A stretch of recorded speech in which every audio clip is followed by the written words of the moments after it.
L-eks kap tal-Partit Nazzjonalista Simon Busuttil naqas milli jiddikjara l-fiduċja tiegħu fil-kap attwali Adrian Delia.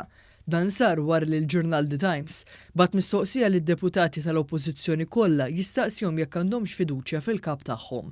Fil-fatt, fost 28 deputat nazzjonalista kien Mario Gallia biss li wieġeb mod ċar li għandu fiduċja assoluta f'Adrian Delia. Simon Busuttil wieġeb li ma kellux kumment xi jgħaddi u wieġeb biss no comment. Id-deputati tal-oppożizzjoni Marlin u Godfrey Farrugia li kienu parti mill-Forza Nazzjonali li waqqaf Simon Busuttil qalu li tilfu l-fiduċja tagħhom f'Adrian Delia minħabba l-atteġġament tiegħu tul dawn l-aħħar xhur.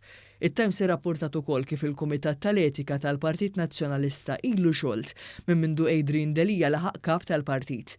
Fil-kampanja l-ħatra ta' kap ġdid nazzjonalista, il-Kumitat kien issuġġerixxa lil Adrian Delia sabiex jikkonsidra l-pożizzjoni tiegħu u jirtira l-kandidatura. Dan seħħ wara l-blogger Daphne Caruana Galizia allegat li Delia kellu introjtu minn ħasil ta' flus minn numru ta' bridel f'Soho f'Londra. Allegazzjonijiet li reġgħu tfaċċaw ftit tal-ġimgħat ilu u l-komplew jitfgħu aktar pressjoni fuq Delia. Bħalissa Delia qiegħed imur ukoll kontra l-istatut tal-Partit Nazzjonalista. Hekk kif hemm miktub ċaru tont li l-Partit għandu jkollu Kumitat tal-Etika li jiffunzjona magħmul minn 5 membri.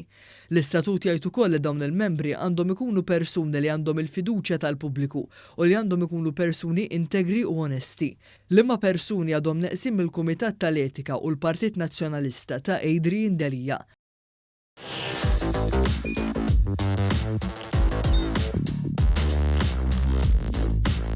Idħol fuq one.com.mt u hemmhekk tista' tara l-programmi kollha li jxandru fuq One permezz ta' One Play.